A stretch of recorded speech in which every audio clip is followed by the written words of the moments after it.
आज हम पढ़ेंगे बायोडाइवर्सिटी के बारे में। ठीक है, बायोडाइवर्सिटी, बायो मतलब लाइफ और डाइवर्सिटी का मतलब होता है वैरायटी।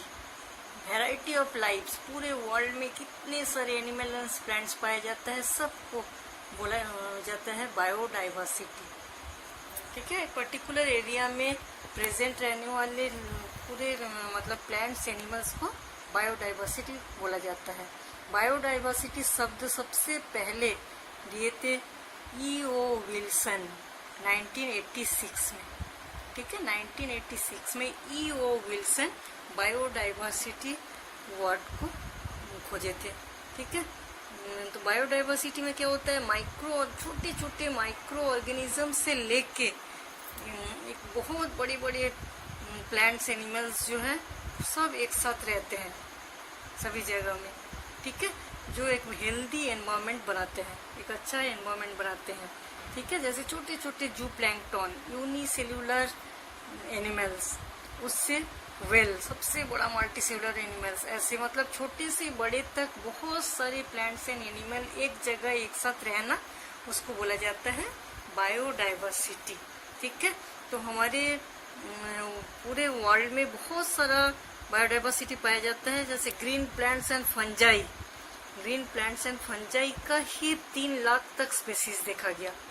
ठीक है, नॉन वास्कुलर प्लांट जिसमें जाइलम फ्लोएम नहीं होता है, इस टाइप का प्लांट्स जो है 2 लाख तक देखा गया। वर्टिब्रेट्स 40,000 पाया गया। इनवर्टिब्रेट्स 7 से 30 मिलियन तक देखा गया। Invertebrates fish 23,000।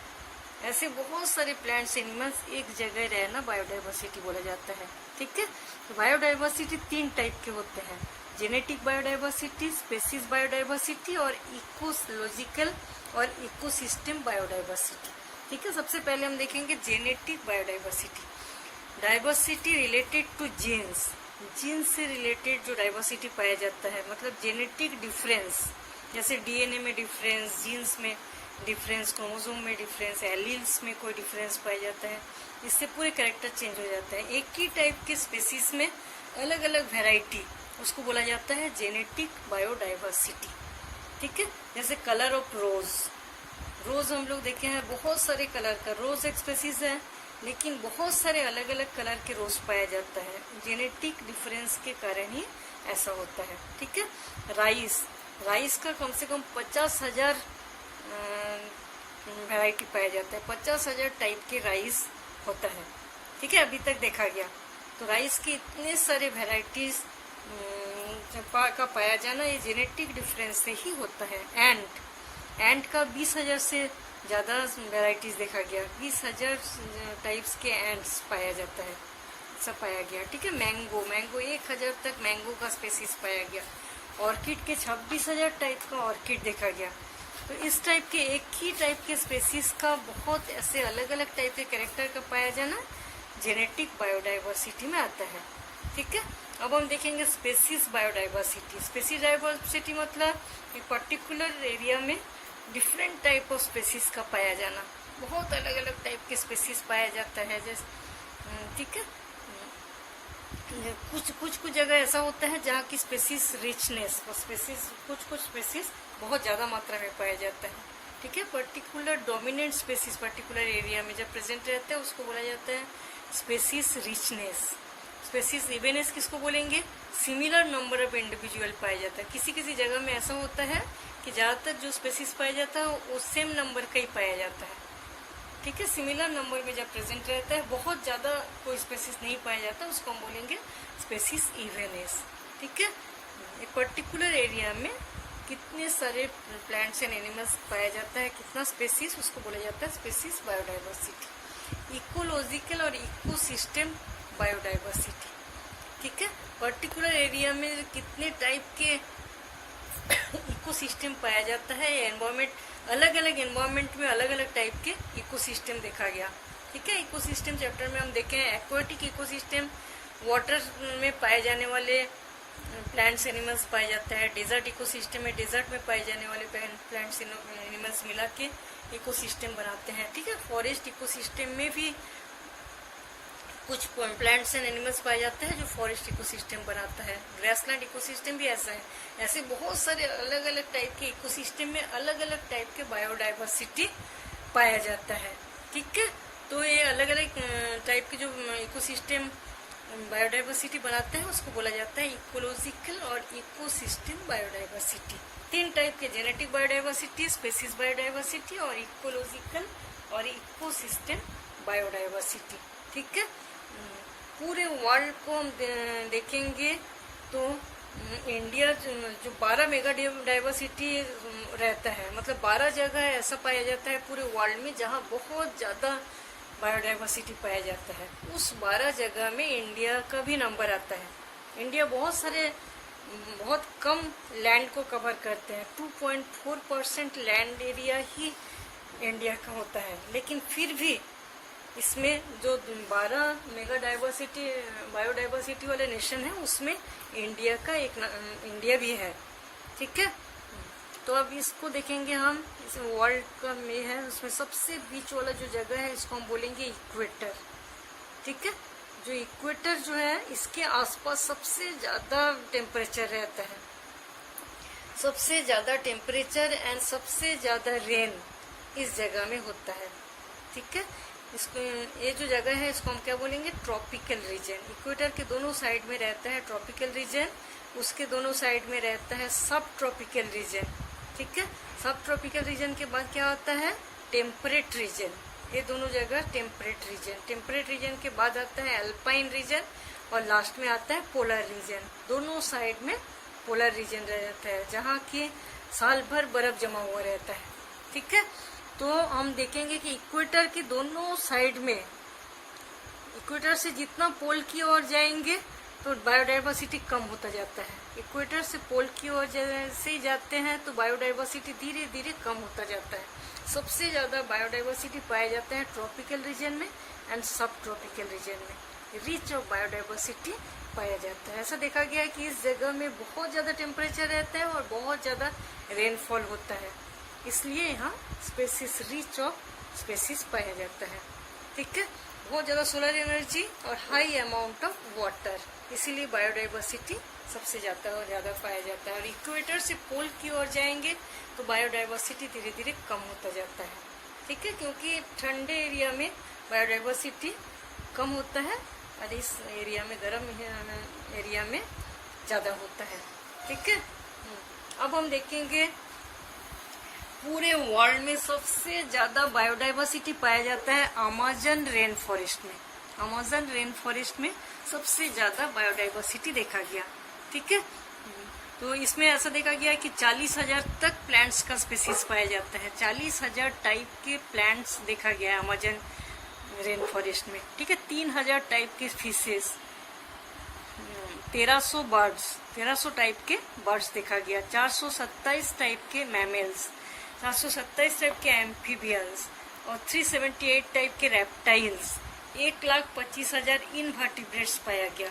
ठीक है, तो पूरे वर्ल्ड में सबसे रिचेस्ट बायोडाइवर्सिटी ऐसा माना जाता है कि अमेज़न रेन फॉरेस्ट में पाया जाता है। और इंडिया में सबसे रिचेस्ट बायोडाइवर्सिटी पाया जाता है वेस्टर्न घाट। ठीक है, ऐसे पूरे इंडिया में 45,000 टाइप के प्लांट्स पाया जाता है और 90,000 एनिमल्स पाया गया।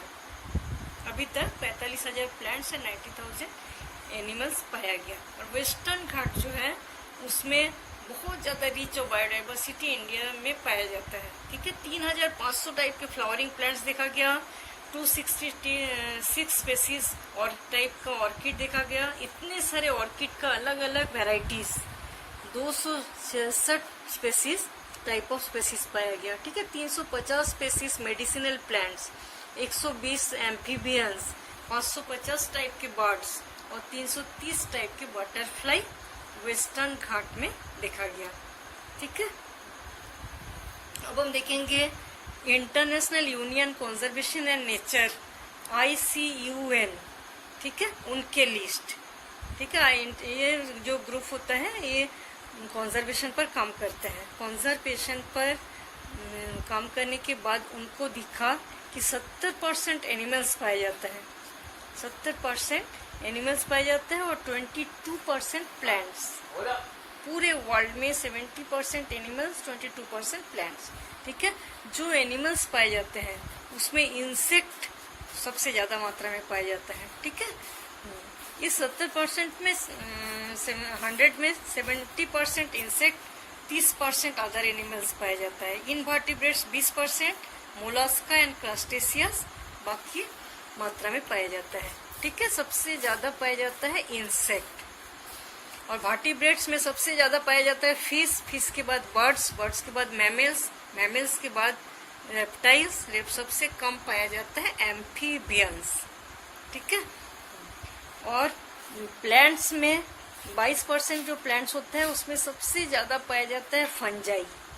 ठीक है, फंजाई, उसके बाद एंजियोस्पर्म का नंबर आता है, एंजियोस्पर्म के बाद एल्गी, एल्गी के बाद ब्रायोफाइटा, ब्रायोफाइटा के बाद टेरिडोफाइटा, उसके बाद जिम्नोस्पर्म। इस टाइप से बायोडाइवर्सिटी पूरे वर्ल्ड में पाया जाता है। ठीक है, अब हम देखेंगे वैल्यू ऑफ बायोडाइवर्सिटी और बेनिफिट्स फ्रॉम बायोडाइवर्सिटी। ठीक है, बायोडाइवर्सिटी जो है सबसे बहुत ज्यादा इकोसिस्टम को और एनवायरमेंट को भी बैलेंस करने के लिए बहुत ज्यादा जरूरी है बायोडाइवर्सिटी का रहना। ठीक है, तो बायोडाइवर्सिटी जो है इकोसिस्टम की प्रोडक्टिविटी के भी लिए जरूरी होता है, इकोसिस्टम के बैलेंस के लिए और हमारे एनवायरमेंट के बैलेंस के लिए भी बहुत ज्यादा जरूरी होता है। ठीक है, इसके यूज देखेंगे। सबसे पहला यूज है कंजर्वेटिव यूज। कंजर्वेटिव यूज में आता है कि जैसे क्या क्या बायोडाइवर्सिटी से हमको मिलता है। बायोडाइवर्सिटी से हमको लकड़ी मिलता है, फ्यूल मिलता है, fish, meat, fibre, honey, wax, cereals, vegetables, fruits, medicines.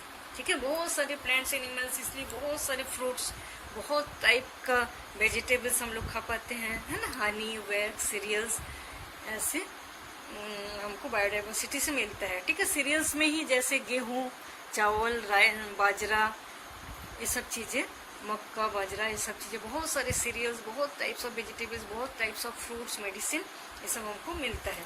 ठीक है, प्रोडक्टिव यूज जैसे क्रॉप्स, एग्रीकल्चर से क्रॉप्स मिलता है, एनिमल रेयरिंग से मिल्क मिलता है, वूल, मीट मिलता है ना। सोशल वैल्यूज भी बहुत सारे प्लांट्स एनिमल्स का होता है, जैसे तुलसी, नीम, पीपल, बनियन, आंवला, ये सब प्लांट्स को हम लोग मतलब पूजा जाता है। ठीक है, ये सब प्लांट्स को पूजा किया जाता है। एस्थेटिक वैल्यू, बहुत सारे प्लांट्स एनिमल ऐसे होते हैं कि बहुत ही सुंदर होता है, मतलब शोभा बढ़ाते हैं हमारे सिस्टम में। ठीक है, इसको बोलेंगे हम aesthetic value. Ornamental plants. Ecological value, ecological value में जैसे इकोसिस्टम बनाते हैं, जैसे प्रोड्यूसर, कंज्यूमर, डिकम्पोजर, ये सब एक सिस्टम से चलता है, फूड चेन, फूड वेब, है ना। उसमें कोई भी प्लांट्स और एनिमल्स नहीं जैसे एक्सटिंक्ट हो जाएगा या धीरे धीरे विलुप्त होता जा रहा है जैसे पॉल्यूशन से, उससे क्या बायोडाइवर्सिटी जो है खतरे में आ जाता है। ठीक है, इसलिए इकोलॉजिकल बैलेंस के लिए प्रोड्यूसर, कंज्यूमर, डिकम्पोजर की सही मात्रा होना जरूरी होता है। ऑप्शनल वैल्यू, बहुत सारे चीजों का ऑप्शनल के रूप में भी आजकल यूज किया जाता है, बायोडाइवर्सिटी रिच रहने से ही वो संभव है ना। जैसे पेट्रोलियम, जेट्रोफा का जो प्लांट्स होता है उससे पेट्रोलियम बनाया जा रहा है। ठीक है, करंज एक प्लांट्स है, उस प्लांट्स के जो सीड्स हैं उसके ऑयल, उससे ऑयल बनाया जाता है। ठीक है, वो डीजल जैसा काम करता है, डीजल के बदले में उसको डाला जा रहा है। इस टाइप से ऑप्शनल वैल्यू भी इसका बहुत ज्यादा है। ड्रग्स एंड मेडिसिन, बहुत सारे प्लांट्स से बहुत सारे मेडिसिन बनाए जाते हैं, जैसे एल्कोलॉइड्स, स्टेरॉइड्स, फ्लेवोनॉइड्स, टर्पिनॉइड्स, ऐसे बहुत सारी चीजें प्लांट से निकलता है। ठीक है, तो जैसे पेनिसिलियम नोटेटम, इससे पेनिसिलिन एंटीबायोटिक बनाया जाता है। ठीक है, कैथेरेंथस रोजियस, इससे भीमब्लास्टिन एंड भीनक्रिस्टिन, दो टाइप की चीजें निकलता है जो एंटी कैंसरस होता है।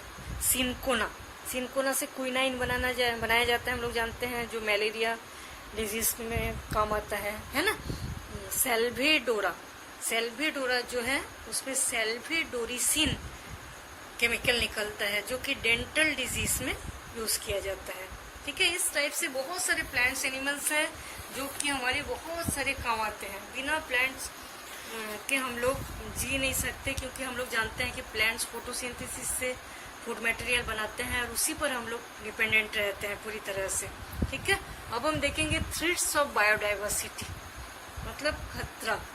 अभी ऐसा है जैसे मतलब सिविलाइजेशन जितना ज़्यादा बढ़ रहा है, ठीक है, जैसे नए नए रोड बन रहे हैं, रेलवे लाइन बन रहे हैं, इंडस्ट्री बन रहा है, ये सब से क्या हो रहा है कि बहुत सारे जो जंगल है उसको काटा जा रहा है।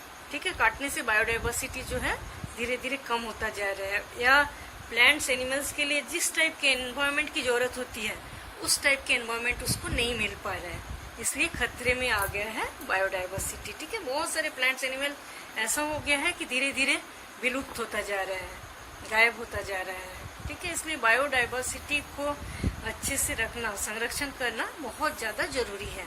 तो हम देखेंगे कि बायोडाइवर्सिटी किस किस कारण से खतरे में पड़ रहा है। ठीक है, सबसे पहले है हैबिटेट लॉस और डिस्ट्रक्शन।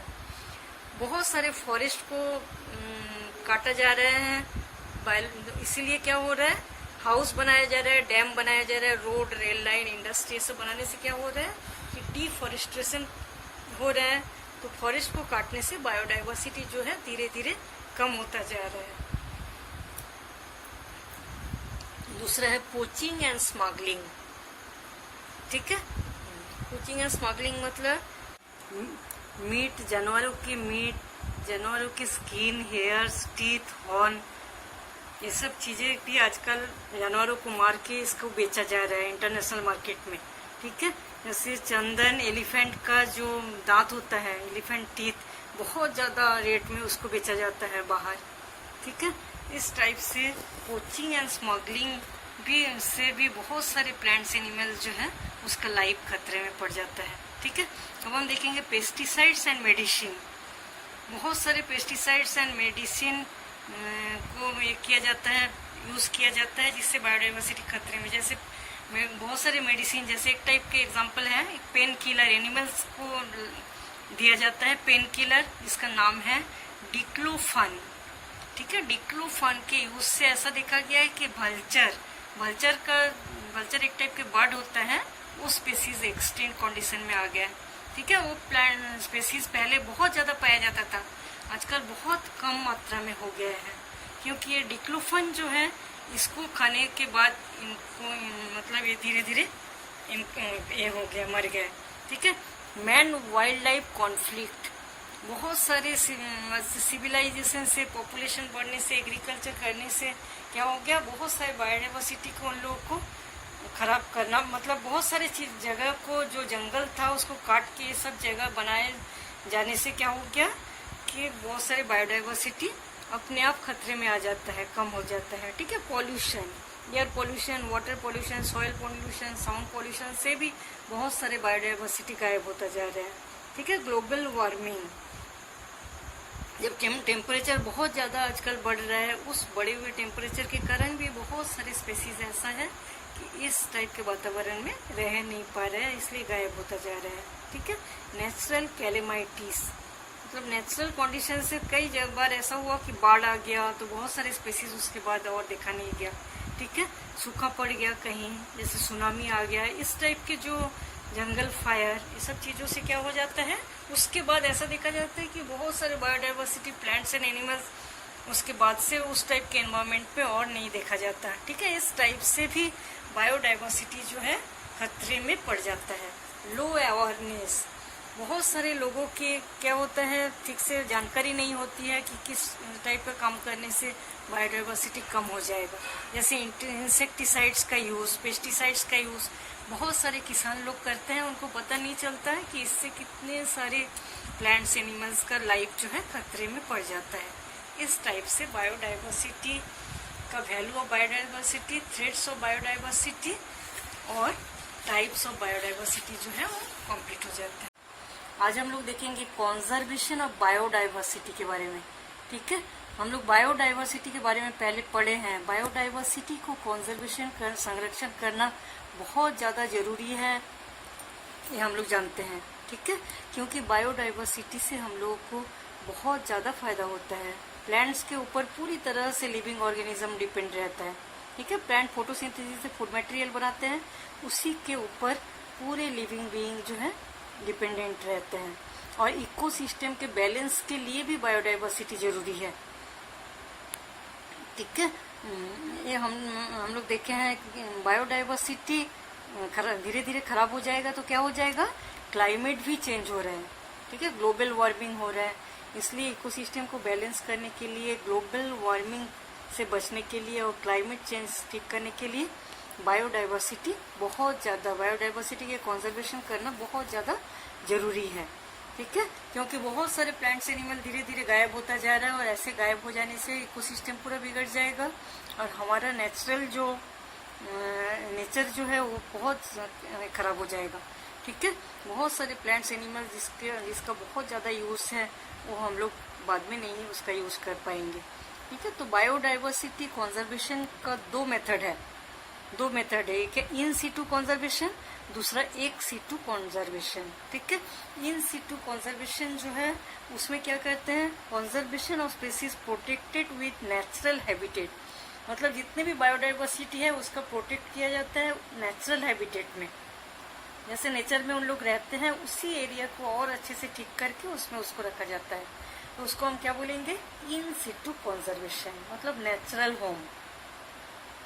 और दूसरा है एक सीटू कंजर्वेशन, एक सीटू कंजर्वेशन मतलब आर्टिफिशियली उस टाइप का वातावरण बनाया जाता है जिस जगह में उन लोगों को अच्छे से रखा जा सके, ठीक है, उसको हम बोलेंगे ex situ conservation. Species are taken of particular area where conserve, मतलब बाहर हम लोग कैसे उसको अच्छे से एनिमल एंड प्लांट्स को रख सकते हैं, आर्टिफिशियली उस टाइप का वातावरण बना के उसको एक सीटू कंजर्वेशन बोला जाता है, ठीक है। सबसे पहले हम देखेंगे इन सीटू कंजर्वेशन में आता है national park, wildlife century and biosphere reserve. और एक सीटू कंजर्वेशन में आता है seed bank, zoological garden, botanical garden, aquarium, agriculture, ये सब चीजें आता है, ठीक है, एग्रीकल्चरल फील्ड। तो एक सीटू बायोडाइवर्सिटी कंजर्वेशन जो है इसके बारे में सबसे पहले हम लोग देखेंगे, ठीक है। इसमें क्या करते हैं, जीन बैंक में हम लोग प्लांट्स के सीड्स, फ्रूट के जो सीड्स रहते हैं, सीड्स को स्टोर रखते हैं, स्पर्म को स्टोर रखते हैं, ओवम को स्टोर रखते हैं। और इसको स्टोर रखने के लिए बहुत low temperature, extremely low temperature और ह्यूमिडिटी की जरूरत होती है, ठीक है। -196 डिग्री सेल्सियस तक टेम्परेचर को रखा जाता है और लिक्विड नाइट्रोजन में इसको प्रिजर्व किया जाता है, ठीक है। इसको बोला जाता है क्रायो प्रिजर्वेशन। जो जितने भी gene, seeds, chromosome, sperm, ovum, ये सब चीजों को -196 डिग्री सेल्सियस में और लिक्विड नाइट्रोजन में प्रिजर्व करके रखा जाता है, जिसको हम बोलेंगे क्रायो प्रिजर्वेशन, ठीक है। इसमें प्लांट टिश्यू कल्चर किया जाता है, माइक्रोबियल कल्चर किया जाता है, आर्टिफिशियल प्रोपगेशन, मतलब बहुत सारे आर्टिफिशियली प्लांट्स को, एनिमल्स को हाइब्रिडाइजेशन ये सब से बनाया जाता है, ठीक है। आर्टिफिशियली बहुत सारा प्रयोग किया जाता है, ठीक है। इसको हम क्या बोलेंगे, एक सीटू कंजर्वेशन। एग्रीकल्चर में नए नए टाइप का प्रयोग किया जाता है और मेंटेन डोमेस्टिकेटेड प्लांट्स को नेचुरल हैबिटेट जैसा मतलब बना के उसको रखने का प्रयास किया जाता है, ठीक है। ये हो गया एक सीटू कंजर्वेशन। अब हम देखेंगे in situ conservation. In situ conservation में आता है national park, wildlife sanctuary और बायोस्फीयर रिजर्व, ठीक है। नेशनल पार्क जो है उसी टाइप के हैबिटेट में, नेचुरल हैबिटेट में प्लांट्स एनिमल्स को रखने की कोशिश किया जाता है, ठीक है। इसमें इकोसिस्टम को बैलेंस करने की कोशिश किया जाता है, ठीक है। तो इसमें एक बहुत बड़ा प्रोटेक्टेड एरिया होता है। 1.23% जियोग्राफिकल एरिया इंडिया में नेशनल पार्क के लिए दिया गया, ठीक है। 1.23% टोटल जियोग्राफिकल एरिया में नेशनल पार्क बनाया गया है। इस जगह में, नेशनल पार्क में क्या होता है, एनिमल्स जो है खुले मतलब फ्रीली उसको घूमने दिया जाता है और उस जगह में ग्रेजिंग, हंटिंग, फॉरेस्ट्री, कल्टीवेशन, ये सब, पोचिंग, ये सब प्रोहिबिटेड, मतलब इसको पूरी तरह से मना किया जाता है। ग्रेजिंग मतलब एनिमल्स जो घास वास खाते हैं उसके लिए भी इसको अंदर नहीं जाने दिया जाता, हंटिंग नहीं करने दिया जाता। फॉरेस्ट्री और कल्टीवेशन, ये सब चीजें, पोचिंग, ये सब चीजें मना कर दिया जाता है, ठीक है।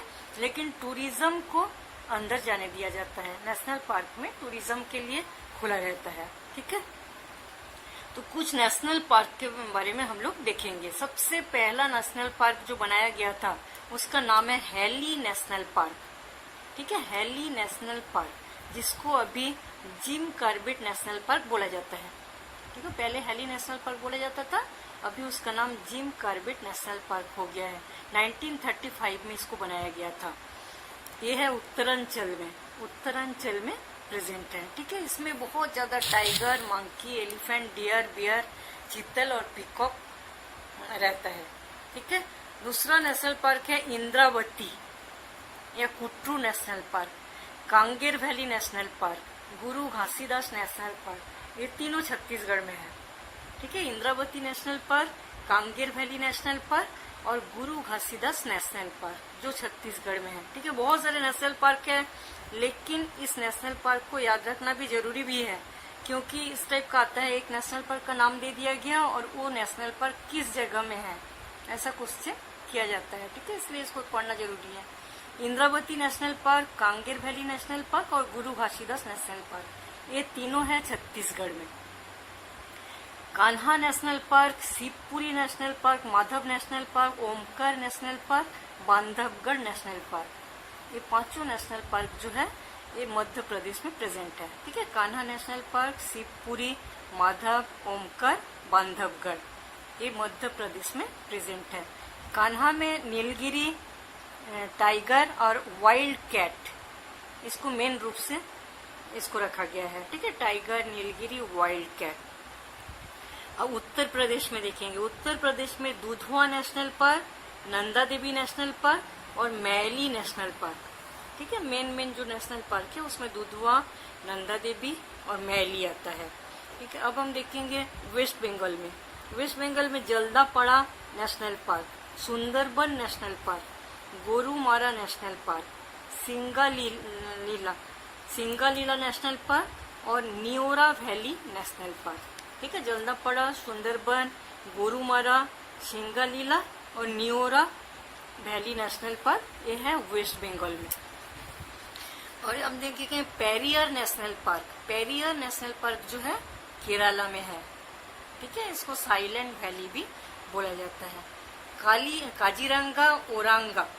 Kaziranga national park, Orang national park, ये दोनों है आसाम में। ठीक है, काजीरंगा में राइनोसोरस, टीथलेस एलिफेंट, कुछ एलिफेंट इस टाइप के हैं जो ज्यादा आजकल पाया नहीं जाता। ठीक है, उसको काजीरंगा में सेव किया गया है। काजीरंगा में राइनोसोरस, टीथलेस एलिफेंट और ग्रेट इंडियन बस्टर्ड, इसको रखा गया है। ठीक है, काजीरंगा और ओरंगा आसाम में नेशनल पार्क है। डेजर्ट नेशनल पार्क, केवड़ा देवी नेशनल पार्क और रणथंबोर नेशनल पार्क राजस्थान में है। ठीक है, डेजर्ट, केवड़ा देवी, रणथंबोर। अब हम देखेंगे भेलाभादर और गिर नेशनल पार्क है गुजरात में। भेलाभादर फेमस है ब्लैक बक के लिए। ब्लैक बक एक एनिमल्स है जिसको कि भेलाभादर नेशनल पार्क में रखा गया है। ठीक है, गिर, गुजरात के गिर नेशनल पार्क में लायन को मेनली देखा जाता है। ठीक है, अब देखेंगे Navagaon national park, Borivali national park और टाडोबा। ठीक है, नवागांव, बोरीवली, ताडोबा, ये तीनों नेशनल पार्क है महाराष्ट्र में। Bandipur national park Karnataka, Sultanpur national park Haryana. ठीक है, नवागांव, बोरीवली, ताडोबा महाराष्ट्र, बांदीपुर कर्नाटका, सुल्तानपुर हरियाणा। सिमलीपाल लेंजेओ और भितरकनिका, ये दोनों उड़ीसा में है। सिमलीपाल, भितरकनिका नेशनल पार्क उड़ीसा में। ठीक है, ये था नेशनल पार्क। अब हम देखेंगे wild life sanctuary. National park कितना है पूरे इंडिया में? 105 नेशनल पार्क है, जिसमें 30 के बारे में बताया गया। ठीक है, अब हम देखेंगे wild life sanctuaries of India. Wild life sanctuaries है 530। ठीक है, वाइल्ड लाइफ सेंचुरीज ऐसी जगह है जहाँ की प्रोटेक्टेड किया जाता है एनिमल स्पेसीज को, पर्टिकुलर एनिमल स्पेसीज के लिए उस जगह को बनाया गया है। ठीक है, बहुत सारे प्लांट्स हैं लेकिन प्लांट्स को यहाँ उतना प्रोटेक्टेड नहीं किया जाता, पर्टिकुलर एनिमल स्पेसीज को प्रोटेक्टेड किया जाता है। यहाँ भी बहुत सारी चीजें प्रोहिबिटेड है, मतलब मना है, जैसे killing capturing of animals organism, killing मारना और कैप्चर करना एनिमल्स को यहाँ मना है। ठीक है, पर्टिकुलर स्पेसीज को प्रोटेक्ट किया जाता है। भरतपुर बर्ड सेंचुरी, ठीक है, भरतपुर बर्ड सेंचुरी जो है राजस्थान के भरतपुर में, यहाँ मेनली साइबेरियन क्रेन को रखा जाता है। ठीक है, इसे कोयल देव घना भी बोला जाता है, घना सेंचुरी भी बोला जाता है। बदनतंगल बर्ड सेंचुरी चेन्नई में है, इसमें भी बर्ड्स को प्रोटेक्ट किया गया है, मतलब बर्ड के प्रोटेक्शन के लिए वो जगह बनाया गया है। ठीक है, बदनतंगल सरिस्का राजस्थान में है, सरिस्का सेंचुरी राजस्थान में है। मानस वाइल्ड लाइफ सेंचुरी असम में बनाया गया है। मुंदर मलाई सेंचुरी तमिलनाडु। ठीक है, Annamalai sanctuary Coimbatore. Sultanpur lake bird sanctuary Rajasthan. Balukhand Konark wildlife sanctuary, Balukhand Konark wildlife sanctuary Orissa. Chilika wildlife sanctuary Orissa. Nandankanan wildlife sanctuary Orissa. ठीक है, Dachigam wildlife sanctuary, Dachigam जो कि कश्मीर में है। ठीक है, कश्मीरी डियर और हांगुली ये सब कुछ एनिमल्स है जिसको मेनली उस जगह में रखा गया है। ठीक है, तो वाइल्ड लाइफ सेंचुरीज में क्या किया जाता है, कुछ पर्टिकुलर एनिमल्स के लिए भी उस टाइप का एनवायरमेंट देख के उनको बहुत अच्छे से रखने की कोशिश किया जाता है। ठीक है, प्रोटेक्ट इसमें जैसे प्रोजेक्ट टाइगर, टाइगर को मेनली प्रोटेक्शन दिया जाता है कान्हा किसली, रणथंबोर, पेरियर और इंद्रावती। ठीक है, कान्हा किसली, रणथंबोर, पेरियर, इंद्रावती। यहाँ है प्रोजेक्ट टाइगर सेंचुरी।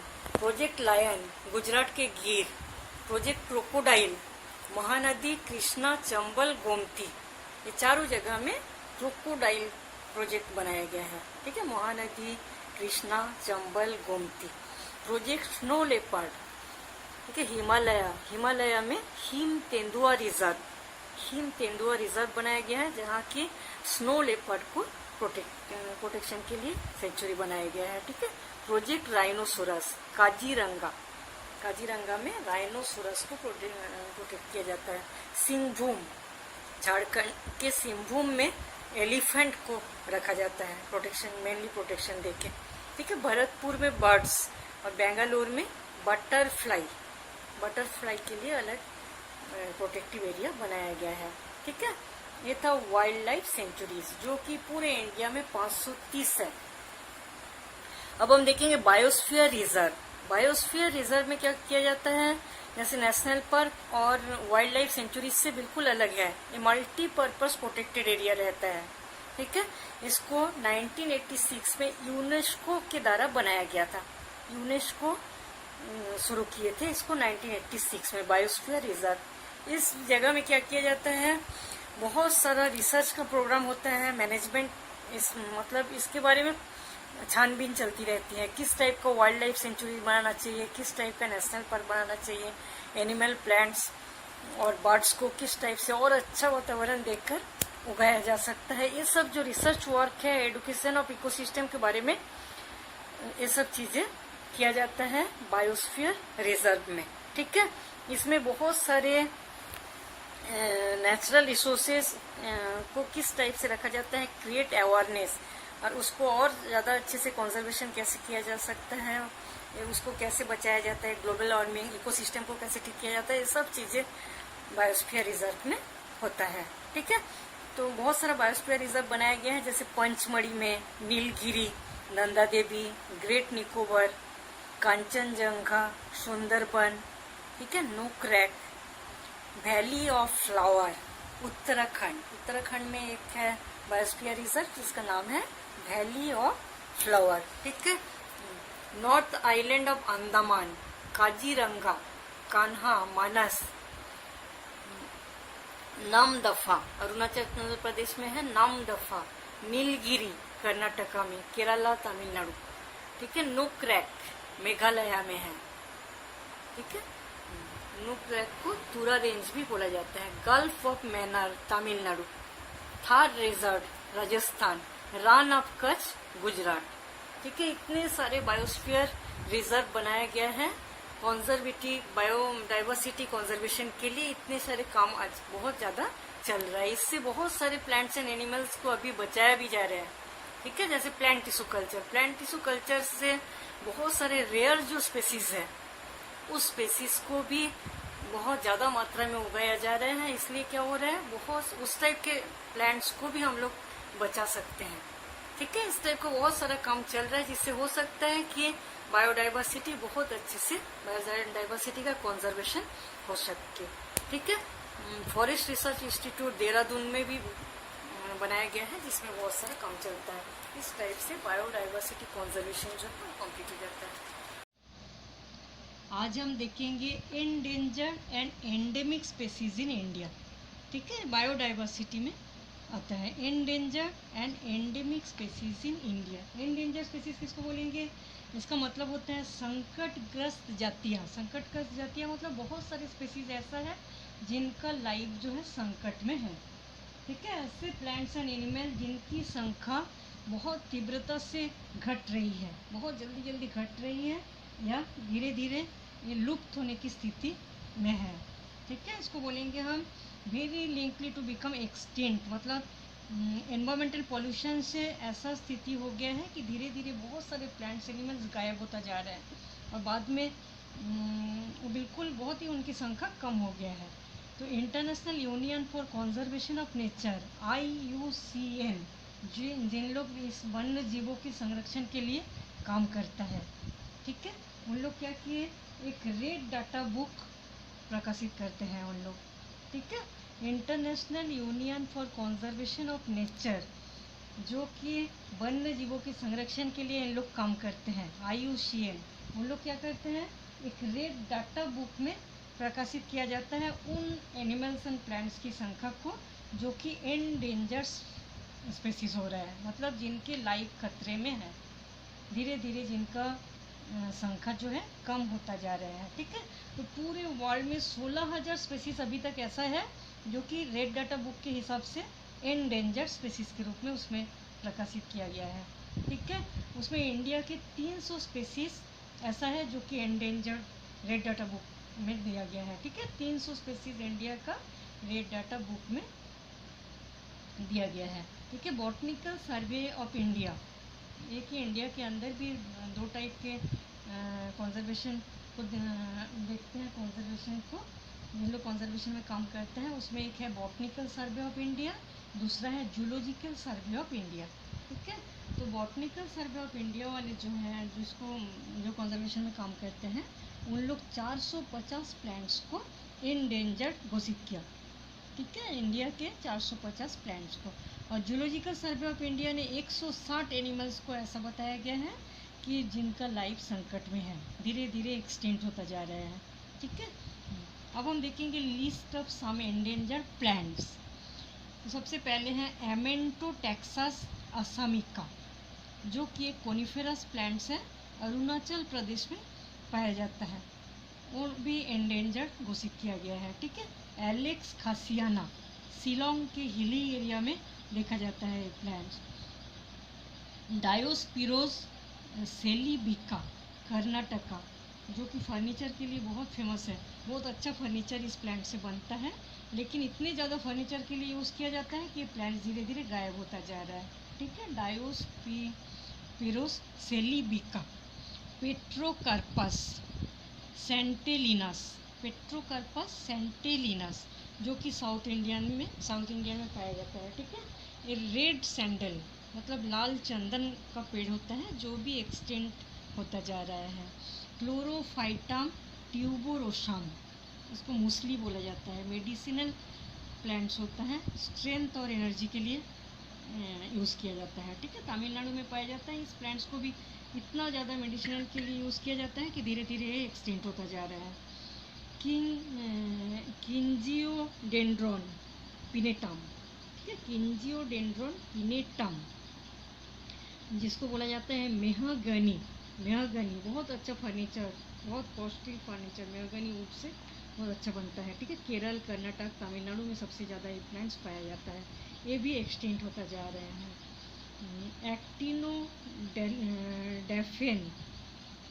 ठीक है, लैप्सोनी, एक्टिनोडेफेन लैप्सोनी, ये भी मेडिसिनल प्लांट्स होते हैं जो केरला में पाया जाता है। पोडोफाइलम हेक्सांड्रम, एक टाइप का ऑर्किड है, वो भी गायब होता जा रहे हैं।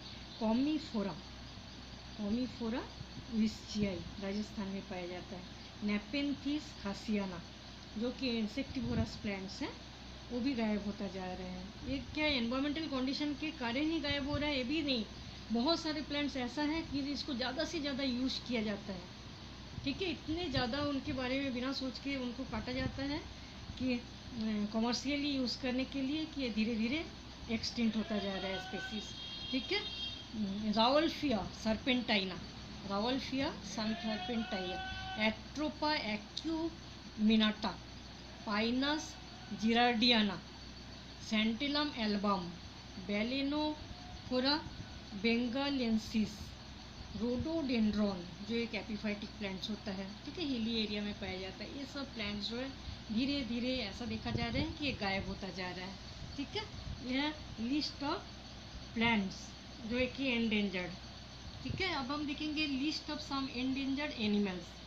Indian bustard, Jerdon courser, Himalayan monal, Himalaya में एक टाइप के तीतर का पक्षी पाया जाता है जो कि अभी एक्सटिंक्ट कंडीशन में है, बहुत कम देखा जाता है, ठीक है। स्टॉर्क क्रेन, एशियाटिक लायन जिसको बोला जाता है बब्बर शेर, एंटीलोप सारिका प्रा, ठीक है। Ganga river dolphin, Ganga river के जो डॉल्फिन है वो भी एक्सटिंक्ट होता जा रहा है। हुलक गिबन, नीलगिरी लंगूर, वाइल्ड एस, लायन टेल्ड मैकाकी, जो वेस्टर्न घाट में पाया जाता है लेकिन अभी गायब होता जा रहा है, ठीक है। ऑलिव रिडले सी turtle, Indian lizard, Nilgiri Thar, Nilgiri Thar या नीलगिरी ओबेक्स, जो कि तमिलनाडु की स्टेट एनिमल है, ठीक है। Leopard cat, leopard cat, royal Bengal tiger, tailed अफ्रीकी langur, rhinoceros, wild owl, white duck, white leopard, orangutan और वाइल्ड बफेलो, बहुत सारे रेप्टाइल्स, एम्फीबियंस, बर्ड्स जो कि बहुत ही ज़्यादा मात्रा में पाया जाता था लेकिन अब धीरे धीरे एंडेंजर स्पीसीज के रूप में उसका नाम आ गया है, मतलब एक्सटिंक्ट होता जा रहा है, ठीक है। ये था एंडेंजर स्पीसीज। एंडेंजर स्पीसीज किसको बोलेंगे हम? जिसकी संख्या धीरे धीरे बहुत कम होता जा रहा है या बहुत लुप्त होने की संकट में आ गए हैं इन लोग, ठीक है। अब हम देखेंगे एंडेमिक स्पेसीज। एंडेमिक स्पेसीज किसको बोलेंगे हम? बहुत सारे स्पेसीज ऐसा है कि एक स्पेशल एरिया में पाया जाता है, ठीक है। कोई अलग अलग एनवायरमेंटल हम जानते हैं कि कई जगह का एनवायरमेंट कंडीशन अलग अलग होता है, कहीं बहुत ज़्यादा ठंडा है जैसे सिक्किम, गैंगटॉक, कहीं बहुत ज़्यादा गर्मी है, तो अलग अलग रीजन में अलग अलग टाइप के प्लांट्स एंड एनिमल पाया जाता है, ठीक है। सीमित क्षेत्र में जब कोई विशिष्ट कारणों से सीमित क्षेत्र में पाया जाता है प्लांट्स एनिमल्स, उसको बोला जाता है एंडेमिक स्पेसीज, ठीक है। पर्टिकुलर कॉन्टिनेंट में हो सकता है, पर्टिकुलर आइलैंड में हो सकता है, इस टाइप के स्पेसीज को एंडेमिक स्पेसीज बोला जाता है, ठीक है। इसके कुछ एग्जांपल हैं जैसे ऑर्डर रोडेंटिया, ठीक है, western north America and the northern edge of south America में पाया जाता है रोडेंटिया। इसमें कैंगारू रैट्स आता है, ठीक है, कैंगारू रैट्स। डिपोडोमिस इंजेंस कैलिफोर्निया कोस्ट में पाया जाता है। सिकोया सेम्परवियंस रेडवुड, वो भी कैलिफोर्निया कोस्ट में पाया जाता है। जिंगो बाइलोबा ईस्टर्न चाइना में जो कि पाया जाता है। ऐसे स्पेशल टाइप का एरिया पाया जाता है जिसमें वो प्लांट्स पाया जाता है, बाकी जगह में देखा नहीं जाता, ठीक है। इसी को बोला जाता है एंडेमिक स्पेसीज। कोलेकॉन्थ रेयर फिश, एक रेयर फिश होता है जो केवल डीप वाटर में पाया जाता है इस इंडियन ओशन में, नियर मादागास्कर। मादागास्कर के पास जहाँ इंडियन ओशन है उसके डीप पानी में पाया जाता है कोलाकॉन्थ, ठीक है। बफर जोन किसको बोलेंगे?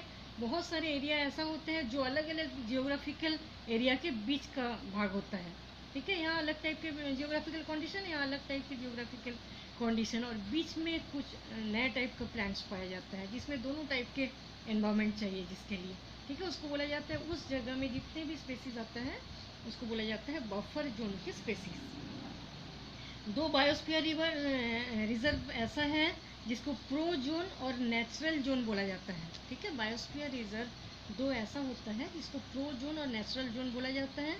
पूरी तरह से प्रोटेक्टेड है, कोई ह्यूमन एक्टिविटीज उस जगह में करने नहीं दिया जाता, ठीक है। अब हम देखेंगे हॉटस्पॉट ऑफ बायोडाइवर्सिटी। इसको खोजे थे नॉर्मन मेयर्स 1988 में, एक ब्रिटिश साइंटिस्ट, ठीक है। हॉटस्पॉट मतलब क्या, किस जगह है, कुछ बहुत सारी जगह ऐसा है कि बहुत ज़्यादा प्लांट्स एंड एनिमल्स पाया जाता था, बहुत ज़्यादा प्लांट्स एनिमल्स पाया जाता था, लेकिन आजकल बहुत ज़्यादा मात्रा में प्लांट्स एंड एनिमल्स कम होता जा रहा है, ठीक है। यहाँ बायोडाइवर्सिटी बहुत ज़्यादा था, बहुत रिच ऑफ बायोडाइवर्सिटी था, लेकिन कई कारणों से वहाँ भी लुप्त होता जा रहा है। उसको हम क्या, उस जगह को क्या बोलेंगे, हॉटस्पॉट, ठीक है। पूरे वर्ल्ड में 25 हॉटस्पॉट्स था, अभी 9 और एक्स्ट्रा जुड़ गया है हॉटस्पॉट, ठीक है। अभी हो गया है 34 हॉटस्पॉट पूरे वर्ल्ड में। लेकिन इंडिया में 3 हॉटस्पॉट ऐसा है, जैसे वेस्टर्न घाट, इंडो बर्मा और हिमालय रीजन, ठीक है। इस जगह में बहुत ज़्यादा, जैसे वेस्टर्न घाट, नीलगिरी और अन्नामलाई पहाड़ इसमें आता है, ठीक है। नीलगिरी अन्नामलाई पहाड़ वेस्टर्न घाट में है, वहाँ रिच ऑफ बायोडाइवर्सिटी पाया जाता है, क्योंकि वहाँ बहुत ज़्यादा रेन भी होता है और टेम्परेचर भी, सनलाइट भी बहुत ज़्यादा मिलता है उस जगह में, ठीक है। वहाँ फूलों का gibbon, Nilgiri langur, rock python, lion tailed monkey और बहुत सारे flowering and non flowering medicinal plants उस जगह में पाया जाता था, रिच ऑफ बायोडाइवर्सिटी। लेकिन आज भी देखा जा रहा है कि वहाँ भी बहुत ज़्यादा मात्रा में लुप्त होता जा रहा है, ठीक है। वेस्टर्न घाट, इंडो बर्मा और हिमालयन रीजन, ये 3 हॉटस्पॉट हैं इंडिया में, जहाँ इसको हॉटस्पॉट बोला जाता है, ठीक है। मतलब बहुत ज़्यादा मात्रा में यहाँ से गायब होता जा रहा है। इस टाइप से endangered, endemic and hotspot of biodiversity जो है वो कंप्लीट हो जाता है।